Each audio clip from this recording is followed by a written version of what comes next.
ஒரு குடும்ப தலைவனுடைய தியாகம், அந்த குடும்ப தலைவன் இந்த புனிதமிக்க தீனுல் இஸ்லாத்தை இந்த பூமியில் நிலைநாட்டுவதற்காக கொண்டிருந்த ஈமானிய உறுதிகளை பற்றிய ஒரு சில விஷயங்களை உங்களோடு இந்த சந்தர்ப்பத்தில் பகிர்ந்து கொள்ளலாம் என்று நினைக்கிறேன். அன்புக்குரியவர்களே, முதலாக ஒரு சிந்தனையை உங்களுடைய உள்ளத்திலே இந்த குத்துபாவின் ஊடாக பதிவு செய்யலாம் என்று நினைக்கிறேன். யார் இந்த பூமியில் அல்லாஹுக்காக வாழுகிறார்களோ, அல்லாஹுடைய தீனை நிலைநாட்டுவதற்காக வாழுகிறார்களோ, வாழ்க்கையில் என்னதான் சோதனைகள் வந்தாலும் கூட, என்னதான் நெருக்கடிகள் வந்தாலும் கூட, என்ன எதிர்ப்புகள் வந்தாலும் கூட, படைத்த ரப்பை விட்டு கொடுக்க மாட்டோம் என்கிற எண்ணத்தோடு யார் இந்த பூமியில் வாழுகிறார்களோ அவர்களை அல்லாஹ் இந்த பூமி நிலைத்திருக்கும் காலமெல்லாம் இந்த பூமியின் பேசுபொருளாக புகழப்படுகின்ற மனிதர்களாக அல்லாஹ் மாற்றுவான் என்பதற்கான மிகப்பெரிய ஒரு முன்னுதாரணம் நபி இப்ராஹிம் அலைஹிஸ்ஸலாம் என்கிற ஒரு விஷயத்தை அன்புக்குரிய சகோதரர்களே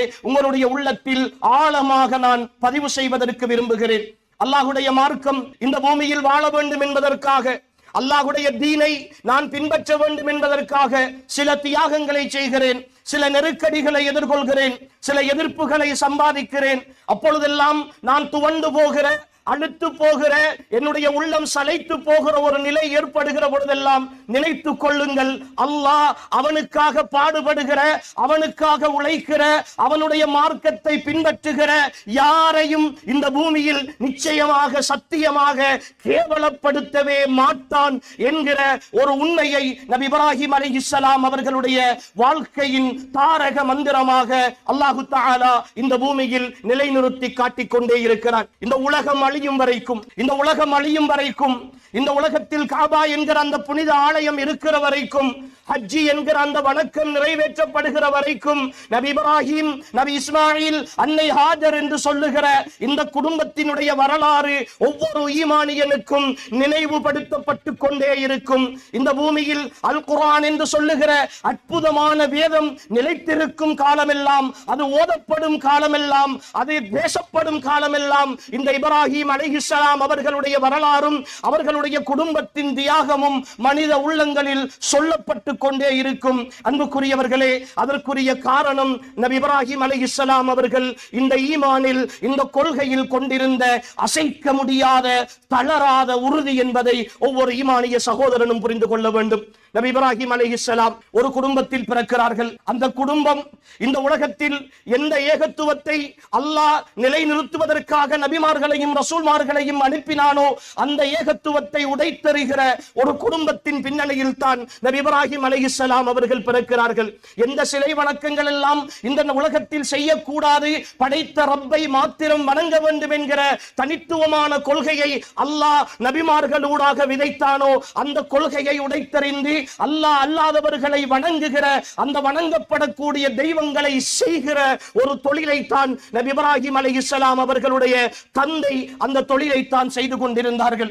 அந்த குடும்ப பின்னணியில் பிறந்தவர்கள் தான் நபி இப்ராஹிம் அலைஹிஸ்ஸலாம் அவர்கள். தன்னுடைய வாழ்க்கையில் குடும்பத்திலே பிறந்து விட்டோம், தந்தை இப்படி செய்கிறார்கள், தந்தைக்கு பின்னால் நாமும் அந்த தொழிலை செய்வோம் என்கிற சிந்தனை இல்லாமல் சத்தியத்தை தேட வேண்டும், உண்மை எது என்று அறிய வேண்டும். மனித கரங்களால் செய்கின்ற, அவர்களால் உற்பத்தி செய்யப்படுகின்ற ஒரு பொருள் எப்படி அவர்களுடைய வாழ்க்கையை தீர்மானிக்கின்ற ஒரு சக்தியாக, அவர்களுடைய நல்லது கெட்டதுகளை தீர்மானிக்கின்ற ஒரு சக்தியாக, அவர்கள் கையேந்துகிற பொழுது உதவி செய்கின்ற ஒரு சக்தியாக இருக்க முடியும் என்கிற அறிவுபூர்வமான சிந்தனையோடு நபி இப்ராஹிம் அலைஹிஸ்ஸலாம் அவர்கள் தன்னுடைய பயணத்தை ஆரம்பிக்கிறார்கள். சூரியனை பார்க்கிறார்கள், சந்திரனை பார்க்கிறார்கள், நட்சத்திரங்களை பார்க்கிறார்கள், விடியலை பார்க்கிறார்கள், இரவை பார்க்கிறார்கள். எல்லாமே மாறி மாறி வந்து கொண்டிருக்கின்றன, மறைந்து மறைந்து போய் கொண்டிருக்கின்றன. நிச்சயமாக மறைவை சந்திக்கிற, ஒன்றிலிருந்து இன்னொன்றில் மாற்றத்தை சந்திக்கிற ஒருவன் நிச்சயமாக என்னுடைய கடவுளாக, என்னுடைய ரப்பாக இருக்க மாட்டான். என்னுடைய ரப்பு என்றால் அவன் நித்தியமானவனாக இருக்க வேண்டும், நிலையானவனாக இருக்க வேண்டும், மாற்றமில்லாதவனாக இருக்க வேண்டும். எல்லா நிலையிலும், எல்லா சூழ்நிலைகளிலும் மனிதர்களை, அவர்களுடைய தேவைகளை நிறைவேற்றுகின்ற சக்தி உள்ளவனாக இருக்க வேண்டும். அவனுடைய படைப்புக்கு முன்மாதிரி இருக்கக்கூடாது, எல்லாவற்றையும் உருவாக்கக்கூடியவனாக இருக்க வேண்டும் என்கிற சிந்தனையின் உறுதியோடு இன்னி வஜ்ஜஹ்து வஜ்ஹிய லில்லதி ஃபதரஸ் ஸமாவாதி வல் அர்த், இந்த வானம் பூமியை எல்லாம் எவன் முன்மாதிரி இல்லாமல் படைத்தானோ, எவன் ஆரம்பமாக படைத்தானோ அந்த ரப்பை தான் நான் முன்னோக்குகிறேன், நான் ஒரு இணை வைப்பாளனாக இருக்க மாட்டேன் என்று சொல்லி நபி இப்ராஹிம் அலைஹிஸ்ஸலாம் அவர்கள் தன் வாழ்க்கை பயணத்தை ஆரம்பிக்கிறார்கள்.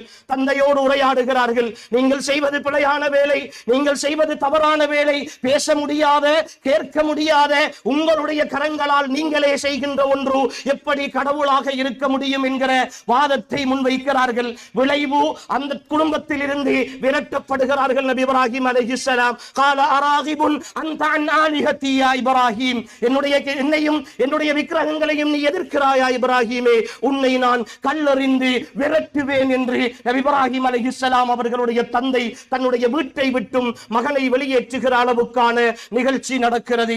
நபி இப்ராஹிம் தளர்ந்து விடவில்லை, உறுதியோடு இருக்கிறார்கள். இந்த கொள்கை, நான் அல்லாஹ்வுக்காக வாழுகிறேன், என் ரப்பு பரிசுத்தமானவன், என் ரப்பு தூய்மையானவன், எனக்காக உதவி செய்வான் என்று எல்லா சூழ்நிலைகளிலும் அறிவுபூர்வமாக நபி இப்ராஹிம் அலைஹிஸ்ஸலாம் அவர்கள் போராடுகிறார்கள். வன்முறையோடு போராடவில்லை, எதிர்த்து நிற்கவில்லை, அடுத்தவர்களை கொல்ல வேண்டும் என்று நினைக்கவில்லை. தன்னிடத்தில் இருக்கிற அறிவாயுதத்தை பயன்படுத்தி மக்களுக்கு தெளிவுபடுத்த வேண்டும் என்று நபி இப்ராஹிம் அலைஹிஸ்ஸலாம் அவர்கள் மிக தெளிவாக, மிக துல்லியமாக உணர்வுகளை தூண்டுகின்ற பிரச்சாரங்களோடு, மனித உள்ளங்களிலே கேள்விகளை ஏற்படுத்துகிற பிரச்சாரங்களோடு நபி இப்ராஹிம் அலைஹிஸ்ஸலாம் அவர்கள் தன்னுடைய பணியை முன்னெடுக்கிறார்கள். விளைவு, நபி இப்ராஹிம் அலைஹிஸ்ஸலாம் அந்த சமூகத்தால் ஒட்டுமொத்தமாக எதிர்க்கப்படுகிறார்கள். ஒட்டுமொத்தமாக எதிர்க்கப்படுகிறார்கள். தன்னந்தனியாக நிற்கிறார்கள். தான் ஒரு வாலிபனாக வாழ்க்கையின் எல்லா சந்தோஷங்களையும் சுமந்து அந்த ஊரோடு சேர்ந்து உலகோடு சேர்ந்து இன்பங்களை அனுபவிக்கிற அந்த வயதில், இல்லை இல்லை, நான் அல்லாஹ்வுக்காக இருக்கிறேன், என்னை படைத்த ரப்புக்காக இருக்கிறேன், இந்த பயணத்தில் என் பயணம் மிக கடுமையானதுதான், ஆனாலும் நான் விட்டுக் கொடுக்க மாட்டேன் என்ற பயணத்தில் நபி இப்ராஹிம் அலைஹிஸ்ஸலாம் அவர்கள் நெருப்பு குண்டத்திற்குள் தூக்கி வீசப்பட்டு கொலை செய்யப்படுகிற முடிவுக்கு வருகிறார்கள் நபி இப்ராஹிம் அலைஹிஸ்ஸலாம். அன்புக்குரிய சகோதரர்களே, இந்த ஈமானிய உறுதி, இந்த சத்தியத்தினுடைய வேட்கை ஒரு முஃமினுடைய உள்ளத்தில் ஆழமாக பதிகிற பொழுது அவனுடைய வாழ்க்கையில் ஏற்படுகிற எல்லா சோதனைகளும், எல்லா நஷ்டங்களும் அவனுடைய வாழ்க்கையில் பெரும் தாக்கம் செலுத்தும் என்பதும், அது வெற்றிகரமாக முறியடிக்கப்படும் என்பதும் நபி இப்ராஹிம் அலைஹிஸ்ஸலாம் அவர்களுடைய வரலாறு சொல்லுகிற மிக உன்னதமான பாடம். அல்லாஹ்வை நம்பிய ஏகத்துவ சமுதாயமே, அல்லாஹ்வை நம்பிய ஏகத்துவ சமுதாயமே, உங்களுடைய ரப்பு யார் என்று தெரியுமா? இந்த உலகத்தை முன்மாதிரி இல்லாமல் படைத்தவன், இந்த உலகத்தின் அத்தனை ஆட்சி அதிகாரங்களுக்கும் சொந்தக்காரன். அவன் நாடியது மட்டும்தான் இந்த பூமியில் நடக்கும். அவன் நாடாத எதுவும், அவனுடைய எழுத்தில் இல்லாத எதுவும் யாருக்கும் இந்த பூமியில் கிடைக்க மாட்டாது. ஆனால் அவனுடைய நாட்டமும் அவனுடைய ஏற்பாடும் என்னுடையதும் உங்களுடையதும் கற்பனைக்கு உட்பட்டதல்ல. என்னுடையதும் உங்களுடையதும் கற்பனைக்கு உட்பட்டதல்ல. நான் நினைத்தவாறுதான் என் வாழ்க்கையில் என் ரப்பு உதவி செய்ய வேண்டும் என்றால் ரப்பு என்ற ஒருத்தன் இந்த பூமியில் தேவையே கிடையாது. நபி இப்ராஹிமுடைய வரலாறு அதைத்தான் அன்புக்குரியவர்களே மிக தெளிவாக சொன்னது. நபி இப்ராஹிம் அலைஹிஸ்ஸலாம் நெருப்பு குண்டத்தில் தூக்கி வீசப்பட போகிறார்கள். ஜிப்ரீல் அலைஹிஸ்ஸலாம் வருகிறார்கள். இப்ராஹிமே, அல்லாஹ் என்னை உங்களிடத்தில் அனுப்பி இருக்கிறான். இதோ மலைகளுக்கு பொறுப்பான வானவர் இருக்கிறார், கட்டளையிடுங்கள், அவர் மலையை பொழியச் செய்து இதோ இந்த நெருப்பை அணைத்து விடுவார். நபி இப்ராஹிம் அலைஹிஸ்ஸலாம் ஈமானுக்காக வாழ்க்கையை துறந்த, ஈமானுக்காக போராடிய ஒரு உன்னத வாலிபர். ஹஸ்பி அல்லாஹ், ஹஸ்பி அல்லாஹ், என் ரப்பு எனக்கு போதுமானவனாக இருப்பான். வநிஅமல் வக்கீல், அவனை விட மிக சிறந்த ஒரு பாதுகாவலன், மிக சிறந்த ஒரு துணை எனக்கு கிடையாது. என்னை என் நேசனோடு விட்டு விடுங்கள், என் ரப்போடு விட்டு விடுங்கள், யாருடைய உதவியும் எனக்கு தேவையில்லை என்கிறார்கள் நபி இப்ராஹிம் அலைஹிஸ்ஸலாம். அன்புக்குரியவர்களே, அல்லாஹ் சக்தி மிக்கவன், அல்லாஹ் அருள் மிக்கவன், அல்லாஹ் இரக்கமுள்ளவன் என்று விளங்கி இருக்கிற என்னுடையதும் உங்களுடையதும் ஈமான் அன்று இப்ராஹிமுடைய சந்ததியில் இருந்திருந்தால், அல்லது நபி இப்ராஹிமுடைய வரலாற்றை இப்படி ஒரு எழுமானந்தமாக அல்லாஹ் பேசி இருந்தால் எப்படி இருந்திருக்கும்? அல்லாஹ் நாடினால் வானத்தில் இருந்து நபி இப்ராஹிம் இடத்தில் அனுமதி கேட்க வேண்டிய அவசியம் இல்லை. வானத்தில் இருந்து மழையை பொழிய செய்து அந்த நெருப்பை அணைத்திருக்கலாம்.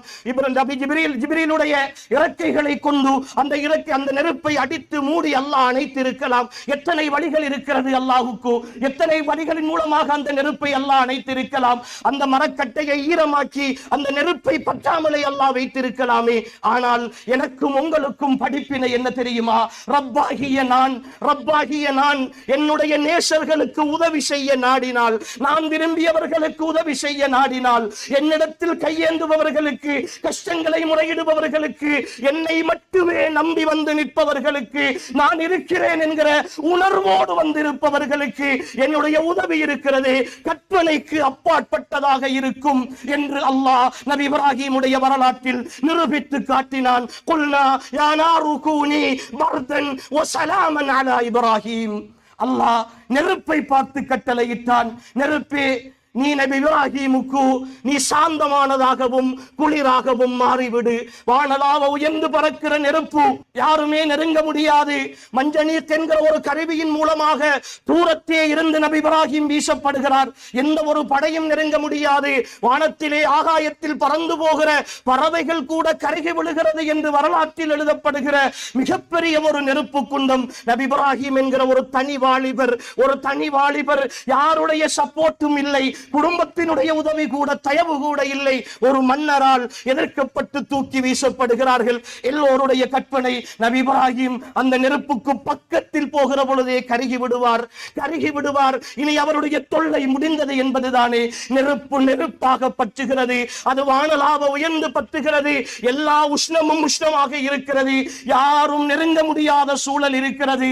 ஆனால் நபி இப்ராஹிம் மட்டும் அந்த நெருப்பில் நிம்மதியாக இருந்துவிட்டு வெளியிலே வருகிறார் என்றால், அன்புக்குரிய சகோதரர்களே, புரிந்து கொள்ளுங்கள். உங்களுடைய ரப்பு, நானும் நீங்களும் ஈமான் கொண்டிருக்கிற ரப்பு அப்படித்தான். அவன் அப்படித்தான் கற்பனை பண்ணாத விதத்தில் எனக்கும் உங்களுக்கும் உதவி செய்வான். அவனுடைய உதவி நானும் நீங்களும் நிறைக்கிற விதத்தில் அல்ல.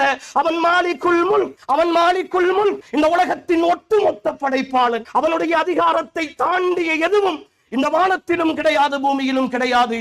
அந்த நம்பிக்கையோடு அன்புக்குரிய ஈமானிய உறவுகளே, நபி இப்ராஹிமுடைய வரலாற்றில் இருந்து ஒரு உன்னதமான படிப்பினையை எடுத்துக் கொள்ளுங்கள். ஒரு கஷ்டம் வருகிறதா, ஒரு சோதனை வருகிறதா, ஒரு நெருக்கடி வருகிறதா, தளர்ந்து விடாதீர்கள். அல்லாஹ்விடத்தில் வாருங்கள். ஹஸ்பி அல்லாஹ், என் ரப்பு என்னை கைவிட மாட்டான் என்று உறுதியாக நம்புங்கள். அந்த நம்பிக்கைக்கு பின்னால் எப்படி நபி இப்ராஹிமை நெருப்பில் இருந்து பாதுகாத்தானோ, அதே போல நீங்கள் எதிர்பாராத எல்லா இடங்களில் இருந்தும் அல்லாஹ் நிச்சயமாக சத்தியமாக உங்களை பாதுகாப்பான். அவன்தான் நானும் நீங்களும் நம்பி இருக்கிற அல்லாஹ் என்று சொல்லுகிற அந்த பேரரசன். அன்புக்குரிய சகோதரர்களே, நபி இப்ராஹிம் நெருப்பில் இருந்து வெளிவருகிறார்கள். சாந்தமாக தன்னுடைய பிரச்சாரத்தை முன்னெடுக்கிறார்கள். பல்வேறு எதிர்ப்புகள், நீண்ட கால வாழ்க்கை சோதனை என்றால், அன்புக்குரிய சகோதரர்களே, நானும் நீங்களும் எதை கண்டுவிட்டோம்? நபி இப்ராஹிம் ஒத்தகதல்லாஹு இப்ராஹிம கலீலா, நபி இப்ராஹிமை அல்லாஹ் தன்னுடைய உற்ற நேசராக எடுத்துக்கொண்டான் என்று அல்லாஹ்வே வாக்குறுதி கொடுத்த நபி இப்ராஹிம் 80 ஆண்டுகள், ஒன்றிரண்டல்ல 80 ஆண்டுகள் பிள்ளை பாக்கியம் இல்லாமல் தடுக்கப்படுகிறார்கள். குழந்தை பாக்கியம் இல்லாமல் தடுக்கப்படுகிறார்கள். எத்தனை கவலையாக இருந்திருக்கும், எத்தனை வேதனையாக இருந்திருக்கும். ஒரு நபி, ஒரு கலீல் இத்தனை எதிர்ப்புகளையும் அல்லாஹுக்காக சந்தித்து, அல்லாஹுக்காக நெருப்பு குண்டத்தில் தூக்கி வீசப்பட்டு பாதுகாக்கப்பட்டு ஒட்டுமொத்த குடும்பத்தையும் இழந்து ஊரை பகைத்து தியாகம் செய்து அல்லாஹுக்காகவே வாழ்ந்து கொண்டிருக்கிறார். ஆனால் அல்லாஹ் அவருக்கு சந்ததிகளின் பாக்கியம் அவருடைய இளவயதில் கொடுக்கவில்லை. பிள்ளைகளை கொஞ்சி விளையாடுகிற சந்தோஷத்தை கொடுக்கவில்லை என்கிற பொழுது, நானும் நீங்களும் அந்த இடத்தில் இருந்திருந்தால், ஒரு சோதனை வருகிற பொழுது சொல்கிறோமே, நானும் தொழுகிறேன் தானே, நானும் நோன்பு பிடிக்கிறேன் தானே, நானும் எவ்வளவு செய்கிறேன், அவன் வட்டிக்கு வாங்குகிறான், அவன் பாவம் செய்கிறான், அவன் குற்றம் செய்கிறான், அவன் இப்படியெல்லாம் நடந்து கொள்கிறான், அவன் எவ்வளவு நன்றாக இருக்கிறான், நான் பள்ளிக்கு வந்து தொழுகிறேன், நான் தியாகம் செய்கிறேன், மார்க்கத்திற்காக பாடுபடுகிறேன், நல்ல விஷயங்களில் ஈடுபடுகிறேன், ஆனால் எனக்கு மட்டும் கஷ்டம் வருகிறதே என்று சொல்கிற ஒவ்வொரு ஈமானிய சகோதரனையும் பார்த்து கேட்கிறேன், உங்களை அல்லாஹ் கலீலாக எடுத்துக்கொண்டதாக ஏதாவது வாக்குறுதி தந்தானா? உங்களை அல்லாஹ் ஹபீபாக எடுத்துக்கொண்டதாக நமக்காக ஏதாவது வாக்குறுதி தந்தானா? அவன் கலீலாக எடுத்துக்கொண்ட, அவன் ஹபீபாக எடுத்துக்கொண்ட நபி இப்ராஹிமுடைய, நபி ஸல்லல்லாஹு அலைஹி வஸல்லம் அவர்களுடைய வரலாற்றை கொஞ்சம் பாருங்களேன். அவர்கள் செய்த இந்த தியாகத்தை விடவுமா அல்லாஹ்வுக்காக நீங்களும் நானும் செய்திருக்கிறோம்? அல்லாஹ்வுக்காக நீங்களும் நானும் செய்திருக்கிறோம். ஆனால் அப்படி தியாகம் செய்தவர்களை கூட அல்லாஹ் சோதித்தானே, அல்லாஹ் சோதித்தானே. அன்புக்குரிய சகோதரர்களே, ஒரு கட்டம் 80 ஆண்டுகளுக்கு பிறகு அன்னை ஹாஜரனுடைய மிக சுருக்கமான அடிப்படையான விஷயங்களை மட்டும் நபி இப்ராஹிமுடைய வரலாற்றில் இருந்து தொட்டு காட்டுகிறேன். அன்புக்குரியவர்களே, நேரத்தினுடைய அருமை கருதி நீண்ட வரலாறு, படிக்க வேண்டிய வரலாறு, பாடத்தோடு பார்க்க வேண்டிய வரலாறு, ஒவ்வொரு ஈமானியனும் பாடமாக்கி வைத்திருக்க வேண்டிய வரலாறு நபி இப்ராஹிமுடைய ஈமானிய போராட்டம். அன்புக்குரிய சகோதரர்களே, 80 ஆண்டுகளுக்கு பின்னால் ஒரு பிள்ளை கிடைக்கிறது. அந்த பிள்ளையை அல்லாஹ் யாரும் இல்லா தனிமையில், பால் குடிக்கிற பருவத்தில், தனிமையான ஓரிடத்தில், பசுமையான பலஸ்தீன பூமியிலே இருந்து பசுமையற்ற மக்கமா நகரத்தின் பூமிக்கு கொண்டு போய் விடுமாறு கட்டளை இடுகிறான். அன்புக்குரியவர்களே, ஒரு தந்தையாக 80 ஆண்டுகளுக்கு பின்னால் ஒரு குழந்தை கிடைத்திருக்கிறது. அந்த குழந்தை பால்குடி மாறாத மனத்தோடு இருக்கிறது. அந்த குழந்தையின் பாச சிரிப்பை, மழலை மொழியை கேட்டு ரசிக்க வேண்டும் என்கிற எத்தனை ஆர்வமும் ஆசையும் இருந்திருக்கும். ஆனால் ஒரே நொடியில் அல்லாஹ் தன் நேசரின் அந்த ஆசைகளை ஒழிக்கிறான். காரணம், தன் நேசத்தை விட அடுத்தவர்களுடைய நேசம் அவருடைய உள்ளத்தில் எப்படி இருக்கிறது என்பதற்கான ஒரு பல பரீட்சை. அந்த பரீட்சை நபி இப்ராஹிம் எல்லாவற்றையும் திறக்கிறார்கள், துணிந்தெழுகிறார்கள். நபி இப்ராஹிம் அலைஹிஸ்ஸலாம் தன்னுடைய மனைவி அன்னை ஹாஜரையும் தன்னுடைய மகன் இஸ்மாயில் அலைஹிஸ்ஸலாம் அவர்களையும் அழைத்துக் கொண்டு நீண்ட தூர பயணம் பாலஸ்தீனிலே இருந்து மக்கமா நகரத்தின் இடத்திற்கு வருகிறார்கள். மக்கமா நகரம், அன்புக்குரிய சகோதரர்களே, அந்த நாளில் இன்றிருக்கின்ற எந்த வளமும் இல்லாத ஒரு பாலைவனம். பாலைவனம் என்பதை விட மலைகளால் சூழப்பட்ட ஒரு பள்ளத்தாக்கு. அது மட்டும்தான், அங்கு எதுவும் கிடையாது, பசுமை கிடையாது, எந்த ஒரு விவசாயமும் கிடையாது, குடிப்பதற்கு தண்ணீர் கிடையாது, ஒதுங்குவதற்கு இடம் கிடையாது. இப்படியான ஒரு சூழல் நபி இப்ராஹிமுக்கு தெரிந்தது. அல்லாஹ்வுடைய கட்டளை மாத்திரம்தான். அன்புக்குரியவர்களே, என் ஈமானிய உறவுகளே, நபி இப்ராஹிமை முன்மாதிரியாக கொண்ட சமுதாயமே, நபி இப்ராஹிமுடைய வரலாற்றை பின்பற்றி ஹஜ்ஜுடைய கடமைகளை நிறைவேற்றுகிற என் ஈமானிய சமுதாயமே, அல்லாஹ்வுடைய அழைப்பு கேட்கிறது. அல்லாஹு அக்பர் என்று சப்தம் கேட்கிறது. ஒவ்வொரு நாளும் அகீமுஸ்ஸலா, அகீமுஸ்ஸலா, தொழுகையை நிறைவேற்றுங்கள் என்ற குர்ஆனிய வசனம் காதுகளுக்குள் சொல்லப்படுகிறது. ஹய்யா அலஸ்ஸலா, ஹய்யா அலல் ஃபலாஹ், வெற்றியின் பக்கம் வாருங்கள், தொழுகையின் பக்கம் வாருங்கள் என்கிற அழைப்பு ஒவ்வொரு பள்ளி வாசலிலும் ஒளிபெருக்கியில் சொல்லப்படுகிறது. அந்த அழைப்பு அல்லாஹ்வுடைய அழைப்பு, அந்த அழைப்பு அல்லாஹ்வின் தூதருடைய அழைப்பு, அல்லாஹ்வுடைய கட்டளை என்று தெரிகிறதே. தன் மகனை, தன் மனைவியை, அந்த சின்ன பாலகனை கொண்டு போய் பாலைவன பள்ளத்தாக்கில் விடுகிற ஒரு கட்டளை நபி இப்ராஹிமுக்கு வந்த பொழுது கூட துணிந்து செய்தார்களே நபி இப்ராஹிம். ஆனால் என்னால் அல்லாஹு அக்பர் என்கிற அந்த கட்டளைக்கு என் தொழிலை விட்டுவிட்டு, என் வியாபாரத்தை விட்டுவிட்டு, என் கொடுக்கல் வாங்கல்களை விட்டுவிட்டு, ஏன் கேவலம் என் தூக்கத்தை விட்டுவிட்டு பள்ளிக்கு வர முடியவில்லையே, தொழ வர முடியவில்லையே. நான் நபி இப்ராஹிமை முன்மாதிரியாக கொள்வதற்கு என்ன தகுதியோடு இருக்கிறேன்? நான் துல் ஹஜ் மாதம் ஹஜ் பெருநாளை கொண்டாடுவதற்கு என்ன அருகதையோடு இருக்கிறேன்? அன்புக்குரிய சகோதரர்களே, என்ன அருகதையோடு இருக்கிறேன்? யோசித்து பார்த்தோமா? அல்லாஹ்வுடைய கட்டளைக்கு என் உள்ளத்தில் இருக்கிற இடம் என்ன? அன்புக்குரியவர்களே, அல்லாஹ்வுடைய கட்டளை நபி இப்ராஹிம் அலைஹிஸ்ஸலாம் அவர்கள் நிறைவேற்றுகிறார்கள். நிறைவேற்றி வருகிற பொழுது அல்லாஹ்விடத்தில் ஒரு துஆ செய்கிறார்கள். அன்புக்குரிய சகோதரர்களே, இந்த இடத்தில் உங்களுடைய உள்ளத்தோடு கொஞ்சம் பேசுகிறேன். உள்ளத்தை திறந்து கேளுங்கள். உங்களுடைய வாழ்க்கையில் ஒரு பிரச்சனை வருகிறதா? ஒரு கஷ்டம் வருகிறதா? இல்லை ஒரு சந்தோஷத்தை எதிர்பார்க்கிறீர்களா? ஏதாவது நடக்க வேண்டும் என்கிற ஒரு தேவை இருக்கிறதா? அந்த தேவை உங்களுடைய கண் முன்னால் அது நிறைவேற்றப்படுகிற எந்த ஒரு முகாந்திரமும், எந்த ஒரு வழியும் உங்களுக்கு தெரியவில்லையா? இப்படி இருக்கிறது, இருந்தால் தானே இது நடக்கலாம். எனக்கு முன்னால் எதுவும் இல்லையே. எனக்கு ஒரு 50 லட்சம் ரூபாய் கடன் கொடுக்க இருக்கிறது. ஆனால் இன்று வீட்டிலே எனக்கு சமைப்பதற்கு கூட ஒரு 500 ரூபாய், ஒரு 1000 ரூபாய் இல்லை. எப்படி கொடுக்க முடியும் என்று யோசிக்கிறீர்களா? இதெல்லாம் நடக்குமா என்று கற்பனை பண்ணுகிறீர்களா? எல்லோரும் ஹஜ்ஜுக்கு போகிறார்கள், எல்லோரும் உம்ராவுக்கு போகிறார்கள். என்னுடைய வசதி, என்னுடைய தொழில், நாளாந்தம் கூலி தொழில் செய்கிறேன். இதெல்லாம் நான் உழைத்து சம்பாதித்து லட்சக்கணக்கிலே சேர்த்து நான் காபாவை காண முடியுமா என்று கற்பனை பண்ணுகிறீர்களா? அன்புக்குரிய சகோதரர்களே, இதோ குர்ஆன் உங்களோடு பேசுகிறது, நான் பேசவில்லை. நபி இப்ராஹிம் 5000 ஆண்டுகளுக்கு முன்னால் தன் மனைவியையும் பிள்ளையையும் கொண்டு போய் மக்கா நகரத்தின் அந்த வெளியில் விட்டு வருகிற பொழுது நபி இப்ராஹிம் அல்லாஹ்வோடு பேசுகிறார்கள். ரப்பனா இன்னி அஸ்கன்து மின் துர்ரியதி பிவாதின் கைரி தி ஸர்இன் இன்த பைத்திகல் முஹர்ரம். யா அல்லாஹ், உன்னுடைய ஒரே ஒரு கட்டளை, இதோ என் மனைவியையும் பிள்ளைகளையும் என் சந்ததியையே ஒட்டுமொத்தமாக ஒரு இடத்தில் விட்டு வருகிறேன். அந்த இடம் எப்படி தெரியுமா? விவாதின் கைரி தி ஸர்இன், எந்த ஒரு விவசாயம், பசுமையே இல்லாத ஒரு பூமி, அந்த இடத்தில் நான் விட்டு வருகிறேன். இந்த பைத்திகல் முஹர்ரம், ஒரே ஒரு நம்பிக்கை தான், அந்த இடத்தில் உன்னுடைய வீடு இருக்கிறது, உன்னுடைய கண்ணியமான ஆலயம் இருக்கிறது என்று நபி இப்ராஹிம் அலைஹிஸ்ஸலாம் அவர்கள் சொல்லிவிட்டு தொடர்ந்தேச்சையாக ஒரு துஆ செய்கிறார்கள். ரப்பனா லியுகீமுஸ் ஸலா, யா அல்லாஹ், என்னுடைய சந்ததிகளில் நீ தொழுகையை நிறைவேற்றக்கூடியவர்களை ஆக்கிவிடு.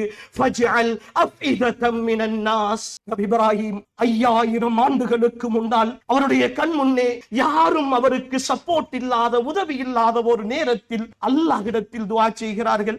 ஃபஜ்அல் அஃஇததம் மினன் நாஸி தஹ்வி இலைஹிம். யா அல்லாஹ், என் சந்ததிகளை இங்கு விட்டு செல்கிறேன் அல்லவா, முழு மனித சமுதாயத்தினுடைய உள்ளங்களையும் இந்த இடத்தை நோக்கி ஈர்க்கப்படக்கூடியதாக, திருப்பப்படக்கூடியதாக நீ ஆக்கிவிடு.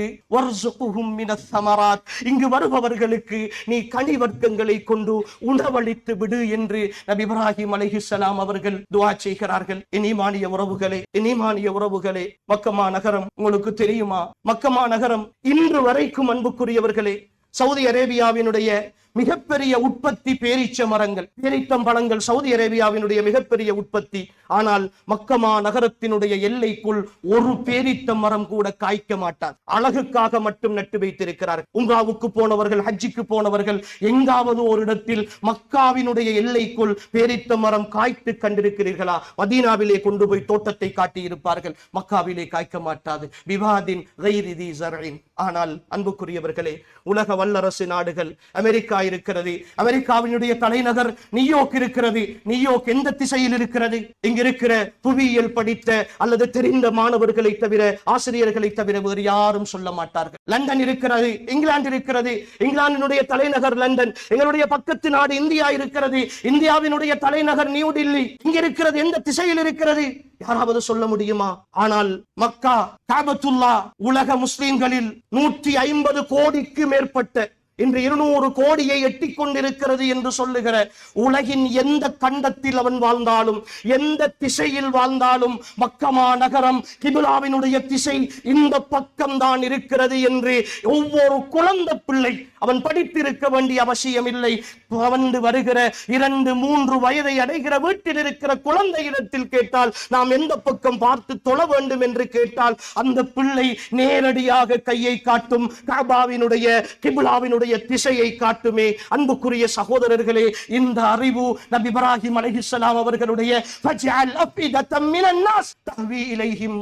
யா அல்லாஹ், அவன்பால் ஒதுங்கக்கூடியவர்களாக மனித உள்ளங்களை ஆக்கிவிடு என்று நபி இப்ராஹிமுடைய 5000 ஆண்டுகளுக்கு முன்னால் உள்ள ஒற்றை பிரார்த்தனை, எந்த ஒரு அடிப்படை அறிவும் இல்லாத, புவியியல் சிந்தனை இல்லாத ஒரு காலத்தில் செய்த பிரார்த்தனை இன்று உலகம் கண்டு கொண்டிருக்கிறதா இல்லையா? வர்ஸுகுஹும் மினஸ் ஸமராத். மக்காவுக்கு போனவர்களுக்கு, உம்ராவுக்கு, ஹஜ்ஜுக்கு போனவர்களுக்கு தெரிந்திருக்கும். மக்கமா நகரத்தின் வீதிகளில் நடந்தால் எங்களுடைய விவசாய பூமிகளில் இல்லாத, பெயர் தெரியாத எத்தனையோ பழங்கள், கனிவர்க்கங்கள் அங்கிருக்கும். ஆனால் எந்த ஒரு இலை பழம் கூட, காய் கூட மக்காவினுடைய உற்பத்தி கிடையாது. வர்ஸுகுஹும் மினஸ் ஸமராத். பழங்களை கொண்டு, கனிகளை கொண்டு அவர்களுக்கு நீ உணவளித்து விடு என்கிற நபி இப்ராஹிமுடைய பிரார்த்தனையை அல்லாஹ் இன்று அங்கீகரிக்கவில்லையா?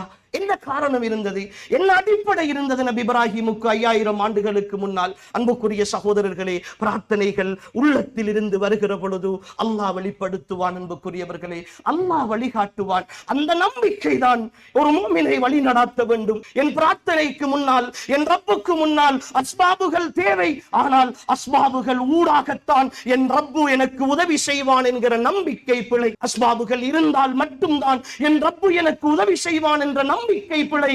என் உதவிக்கு அஸ்பாபுகள் தேவை என்கிற நம்பிக்கை வேண்டும். அன்புக்குரிய சகோதரர்களே, இந்த இரண்டாவது நம்பிக்கையில் ஊறி போய் இருக்கிறோம். எல்லா காரியங்களையும் செய்துவிட்டு அல்லாஹ்விடத்தில் தஞ்சம் அடைகிற ஒரு சமுதாயமாகத்தான் இருக்கிறோமே தவிர, காரியங்களை தேடுவதற்கு முன்னால் ரப்பிடத்தில் வந்து கேட்போம், கேட்டுவிட்டு ஒப்படைத்துவிட்டு ரப்பினுடைய உதவியோடு போவோம் என்று சொல்லுகிற எத்தனை சகோதரர்கள் அன்புக்குரியவர்களே இந்த பூமியில் வாழ்ந்து கொண்டிருக்கிறோம். நபி இப்ராஹிமுடைய வரலாறு மிக தெளிவாக சொல்லுகிற அந்த உண்மை அன்புக்குரிய சகோதரர்களே, ஜம்சம் நீரூற்றாக இருக்கலாம், அதற்கு பின்னர் வந்த வரலாறாக இருக்கலாம். ஈமானிய உறவுகளே, ஒரே ஒரு விஷயத்தை சொல்லிக் கொள்கிறேன். மக்காவுக்கு செல்லுகிற, உம்ராவுக்கு செல்லுகிற, ஹஜ்ஜிக்கு செல்லுகிற வாய்ப்பை பெற்றும் அதற்குரிய வசதிகளை அல்லாஹ் தந்தும் அதிலிருந்து பின்வாங்கிக் கொண்டிருக்கிற சகோதரர்களுக்காக அவர்களுடைய உள்ளங்களில் பதிய வைக்க சொல்லுகிறேன். அல்லாஹுக்காக உங்களுக்கு அல்லாஹ் அப்படி ஒரு வாய்ப்பையும் வசதியையும் தந்தால் அந்த பூமியில் காலடி எடுத்து வைப்பதற்கு தயவு செய்து பிந்தாதீர்கள். தயவு செய்து இந்த உலகத்தின் காரணங்களை காட்டாதீர்கள். என் மகளுடைய பிரச்சனை இருக்கிறது, என் பிள்ளையினுடைய பிரச்சனை இருக்கிறது, வீடு கட்ட வேண்டி இருக்கிறது, விவசாயம் செய்ய வேண்டி இருக்கிறது, அந்த பிரச்சனை இருக்கிறது, இந்த பிரச்சனை இருக்கிறது, எல்லாவற்றையும் முடித்துவிட்டு போவோம் என்று நினைக்காதீர்கள். நபி இப்ராஹிம் அன்று செய்த அந்த பிரார்த்தனையினுடைய யதார்த்தத்தை காண வேண்டுமா? உலக வரலாற்றில் அன்புக்குரிய சகோதரர்களே, உலக வரலாற்றில் ஒரே தடவையில் லட்சக்கணக்கான மக்கள் ஒன்று சேருகிற ஒரு பூமி, ஒரே தடவையில் இரவு பகல் பாராமல் 24 மணி நேரமும் இயங்கிக் கொண்டிருக்கிற ஒரு பூமி. ஆனால் இன்று வரைக்கும் அன்புக்குரியவர்களே, ஆண்களும் பெண்களும் கலந்திருக்கிற ஒரு இடத்தில், ஆண்களும் பெண்களும் ஒன்றாக உரசிக் கொண்டு போகிற ஒரு இடத்தில், உலக வரலாற்றில் எந்த ஒரு பாலியல் குற்றச்சாட்டுகளும் பதிவு செய்யப்படாத ஒரு பூமியாக அல்லாஹ் ஆக்கி இருப்பது கஅபாவினுடைய பூமி என்பதை ஒவ்வொரு ஈமானிய சகோதரனும் பெருமையோடு சொல்ல முடியும். ஒமன் தகலஹு கான ஆமினா, யார் அந்த பூமிக்குள் நுழைந்து விடுகிறார்களோ அதற்குள் அவர்கள் பாதுகாக்கப்பட்டவர்களாக, அச்சமில்லாதவர்களாக மாறி விடுவார்கள் என்று அல்லாஹ்வுடைய வாக்கு. இரவு 12-1 மணிக்கும் தன்னந்தனியாக பெண்கள் கஅபாவை நோக்கி நகர்ந்து போவார்கள், நடந்து போவார்கள். இன்று நேற்றல்ல இது. இன்று நீங்கள் சொல்லலாம் கேமரா இருக்கிறது, பாதுகாப்பு இருக்கிறது, அரசாங்க பாதுகாப்பு இருக்கிறது. இல்லை இல்லை, 5000 வருட வரலாறு. வஅذின் ஃபின்னாஸி பில் ஹஜ்ஜி யஅதூக ரிஜாலன் வஅலா குல்லி மாமிரின் யஅதூன மின் குல்லி ஃபஜ்ஜின் அமீக். நபி இப்ராஹிமை பார்த்து அல்லாஹ் சொன்ன, நபி இப்ராஹிமே, நீங்கள் ஹஜ்ஜுக்காக அழைப்பு விடுங்கள். உலகின் நாலா பக்கங்களில் இருந்தும் நடந்தவர்களாகவும் பயணித்தவர்களாகவும் மக்கள் சாறை சாறையாக வருவார்கள் என்று நபி இப்ராஹிமை பார்த்து அல்லாஹ் சொன்ன அந்த நாளில் இருந்து அன்புக்குரிய சகோதரர்களே, இன்று வரைக்கும் உலக வரலாற்றில் என்றுமே பேசப்படுகிற ஒரு சத்தியம் இது. எந்த ஒரு மோசமான நடத்தைகளும் பதிவு செய்யப்படாத பாதுகாக்கப்பட்ட பூமி கஅபாவுடைய பூமி. அந்த பூமிக்குள் காலடி எடுத்து வைக்க வேண்டும் என்றால் உங்களுடைய பணம் அதற்கு செல்லுபடியாகாது, உங்களுடைய பொருளாதாரமும் முயற்சியும் செல்லுபடியாகாது. அல்லாஹ்வுடைய அருள் வேண்டும். உங்களுக்கு காலம் தாமதித்து போகிறதா? வாய்ப்பு வசதி வருகிற பொழுது நீங்கள் பிந்திக் கொண்டிருக்கிறீர்களா? ஒருவேளை அல்லாஹ் அவனுடைய அருளின் பூமியில் உங்களை காலடி எடுத்து வைப்பதை தடுத்து கொண்டிருக்கிறானோ என்கிற பயம் உங்களுடைய உள்ளத்தில் வர வேண்டும். அவன் அருளை விட்டும் தூரமாக்கி கொண்டிருக்கிறானோ என்ற பயம் வர வேண்டும். எனவே அன்புக்குரிய ஈமானிய உறவுகளே, நபி இப்ராஹிம் அலைஹிஸ்ஸலாம் அவர்களுடைய ஈமானிய உறுதியின் அந்த பிரார்த்தனை என் வாழ்க்கையின் மிக பெரும் பாடமாக இருக்க வேண்டும். எல்லாம் வல்ல அல்லாஹு தஆலா என்னையும் உங்களையும் அவன் விரும்பக்கூடிய நல்லடியார்களாக வாழ்ந்து மரணிக்கக்கூடிய வாக்கியத்தை தந்தருள்வானாக. வஆகிரு தஅவானா அல்ஹம்துலில்லாஹி ரப்பில் ஆலமீன். அல்ஹம்துலில்லாஹி வஹ்தஹு வஸ்ஸலாத்து வஸ்ஸலாமு அலா மன் லா நபிய்ய பஅதஹு வ அலா ஆலிஹி வ அஸ்ஹாபிஹி அல்லதீன இஸ்தஃபாஹ அம்மா பஅத். அன்புக்குரியவர்களே, அல்லாஹ் விரும்பக்கூடியவர்களே, இந்த உலகத்தில் எனக்கு கஷ்டத்துக்கு மேல் கஷ்டம், நானும் முயற்சிக்கிறேன், நஷ்டத்திற்கு மேல் நஷ்டம், பொருளாதாரத்தில் எழுந்திருக்க முடியவில்லை, குடும்பத்தில் சோதனை, நோய்கள் வந்து கொண்டே இருக்கின்றன, பிரச்சனைகள் தொடர்ந்து கொண்டே இருக்கின்றன. நானும் அல்லாஹ்விடத்தில் கேட்டுக்கொண்டேதானே இருக்கிறேன், அல்லாஹ்வோடு போராடி கொண்டேதானே இருக்கிறேன், என் தொழுகைக்கு பின்னால் பிரார்த்தித்துக் கொண்டுதானே இருக்கிறேன். ஏன் என் வாழ்க்கையில் எதுவும் நடக்கவில்லை, என் வாழ்க்கையில் நனவுகளையே நான் சந்திக்கவில்லை என்று அங்கலாய்க்கிற ஒவ்வொரு சகோதரனும், அன்புக்குரியவர்களே, நபி இப்ராஹிமுடைய வரலாற்றின் அடுத்த பக்கத்தை புரட்டி பாருங்கள். குழந்தை நடந்து ஓடி விளையாடுகிற பருவம், விளையாடுகிற பருவம், தன்னுடைய தந்தையின் கைபிடித்து வீதிகளில் உலா வருகிற பருவம், அல்லாஹுடைய கட்டளை, உங்களுடைய பிள்ளையை அறுத்து பலியிடுங்கள் என்கிற கட்டளை. அன்புக்குரிய சகோதரர்களே, எவ்வளவு பெரிய சோதனை! தன் சொந்த பிள்ளையை தன் கையால் அறுத்து பலியிட வேண்டும் என்கிற அல்லாஹுடைய கட்டளை. இங்கு என் குடும்பத்தை விட என் ரப்பினுடைய நேசம், என் சொத்துக்களை விட என் ரப்பினுடைய நேசம், என் பிள்ளையை விட என் ரப்பினுடைய நேசம். நபி இப்ராஹிம் துணிகிறார்கள். மீண்டும் மீண்டும் தவிர்ந்து 3-4 தடவைகள் கண்ட கனவு தன் பிள்ளையிடத்தில் வந்து முறையிடுகிறார்கள். இன்னி அரா ஃபில் மனாமி அன்னி அத்பஹுக ஃபன்துர் மாதா தரா. என்னுடைய அருமை மகனே, உன்னை நான் அறுத்து பலியிடுவதற்கு கனவு கண்டிருக்கிறேன், உன்னுடைய அபிப்பிராயம் என்ன என்று தன் மகனிடத்திலே கேட்கிறார்கள். அன்புக்குரியவர்களே, நபி இப்ராஹிமுக்கு கிடைத்த மிகப்பெரிய வெற்றி என்ன தெரியுமா? அவருடைய குழந்தை வளர்ப்பு. அவர் அத்தனை தியாகங்களோடும் வளர்த்த அந்த குழந்தை வளர்ப்பு, ஒரு ஆணினுடைய, ஒரு பெற்றோருடைய சந்தோஷம். தன் குழந்தை தன் ரப்புக்கு அடிபணிந்த குழந்தையாக வளர்ந்திருக்கிறது என்கிற வார்த்தை நபி இஸ்மாயில் யோசிக்கவில்லை, ஒற்றை வார்த்தையில் பதில் சொல்லுகிறார்கள். தந்தையே, என்னிடத்தில் ஏன் அனுமதி கேட்கிறீர்கள்? உங்களுடைய ரப்பு உங்களுக்கு சொல்லி இருக்கிறான், உங்களுடைய அல்லாஹ் உங்களுக்கு கட்டளையிட்டு இருக்கிறான், அதை நிறைவேற்றுவதை தவிர உங்களுக்கு என்ன இருக்கிறது? ஏவப்பட்டதை செய்யுங்கள் தந்தையே. சதஜிதுனி இன்ஷா அல்லாஹு மினஸ் சாபிரீன்.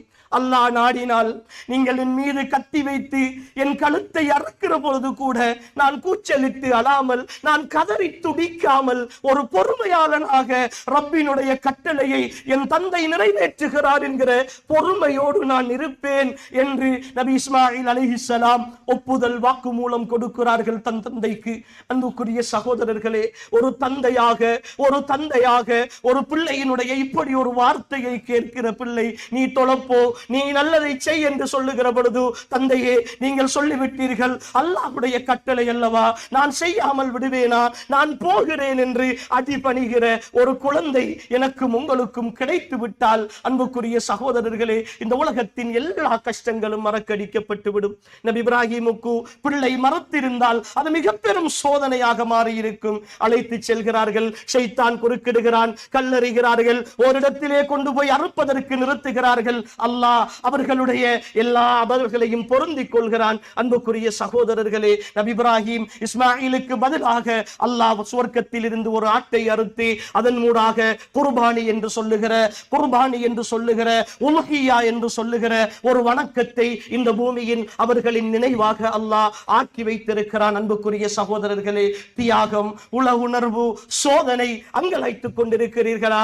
அல்லாஹ் உங்களை கைவிட மாட்டான் சகோதரர்களே, அல்லாஹ் உங்களை கைவிட மாட்டான். பொறுமையோடு அல்லாஹ்வுடைய கட்டளைகளை நீங்கள் செயற்படுத்த துணிகிற பொழுது எப்படி சுவர்க்கத்தில் இருந்து நபி இப்ராஹிமுக்கு அல்லாஹ் ஆட்டை இறக்கினானோ அதே அல்லாஹ் தான், எந்த மாறுதலும் இல்லாத அதே சக்தியோடு தான் அல்லாஹ் இன்றும் இந்த பூமியை ஆட்சி செய்து கொண்டிருக்கிறான். நான் அவனுக்காக வாழுகிற பொழுது, அவனுக்காக நான் தியாகம் செய்கிற பொழுது, நிச்சயமாக அல்லாஹ் என் வாழ்க்கையில் எனக்கு துணை இருப்பான் என்ற நம்பிக்கை என் ஈமானிய அடிப்படை அசைக்க முடியாத உறுதியாக இருக்க வேண்டும். அன்புக்குரிய ஈமானிய உறவுகளே, அந்த நம்பிக்கை தான் என்னை வழிநடாத்த வேண்டும், அந்த சிந்தனை தான் என்னை வழிநடாத்த வேண்டும். ரப்பை நம்புங்கள் அன்புக்குரிய சகோதரர்களே, அல்லாஹ்வை முதன்மைப்படுத்துங்கள். உங்களுடைய வாழ்க்கையின் எல்லா சூழ்நிலைகளிலும் அல்லாஹ் ரப்புக்கு, அல்லாஹ் ரப்புல் ஆலமீனுக்கு உங்களுடைய முதன்மை வாக்கை அளியுங்கள், முதன்மை சிந்தனையை கொடுங்கள். இந்த உலகத்தில் அல்லாஹ் உங்களுடைய சோதனைகளை சந்தோஷமாக மாற்றுவான், உங்களுடைய சோதனைகளை சந்தோஷமாக மாற்றுவான். அதற்கு பிறகு அல்லாஹ்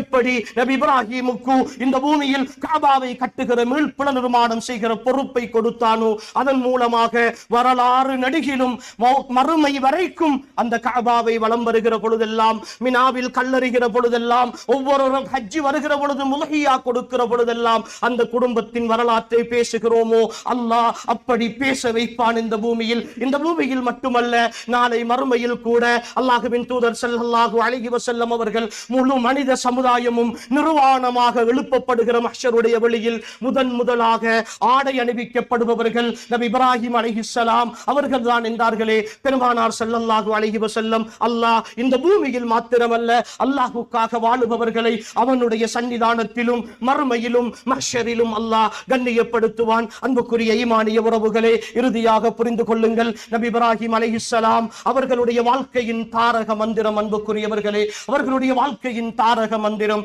இன்ன ஸலாத்தி வ நுசுகி வ மஹ்யாய வ மமாத்தி லில்லாஹி ரப்பில் ஆலமீன். இன்ன ஸலாத்தி வ நுசுகி வ மஹ்யாய வ மமாத்தி லில்லாஹி ரப்பில் ஆலமீன் லா ஷரீக லஹு வ பிதாலிக உமிர்து வ அன அவ்வலுல் முஸ்லிமீன். நபி இப்ராஹிம் அலைஹிஸ்ஸலாம் அவர்கள் சொன்ன வார்த்தையை அல்லாஹ் அவன் திருமறையில் எனக்கும் உங்களுக்குமாக ஈமானிய பாடமாக சொல்லி காட்டுகிறான். இன்ன ஸலாத்தி என்னுடைய தொழுகையாக இருக்கலாம், வ நுசுகி என்னுடைய வணக்க வழிபாடுகளாக இருக்கலாம், என்னுடைய இந்த வாழ்க்கையாக இருக்கலாம், வ மமாத்தி என்னுடைய மரணமாக இருக்கலாம். என் வாழ்வும் மரணமும் இபாதத்துகளும் வணக்க வழிபாடுகளும் லில்லாஹி ரப்பில் ஆலமீன். இந்த உலகின் சொந்தக்காரனாகிய அகிலங்களின் இரட்சகனாகிய அல்லாஹ்வுக்கு மாத்திரமே சொந்தமானது என்கிற இந்த தாரக மந்திரம், இந்த இஹ்லாஸ், இந்த ஈமானிய உறுதி எப்பொழுது என்னுடைய உள்ளத்திலும் உங்களுடைய உள்ளத்திலும் வருமோ, அன்புக்குரிய சகோதரர்களே, இந்த உலகத்தை நாம் வெற்றி கொள்ள முடியும்.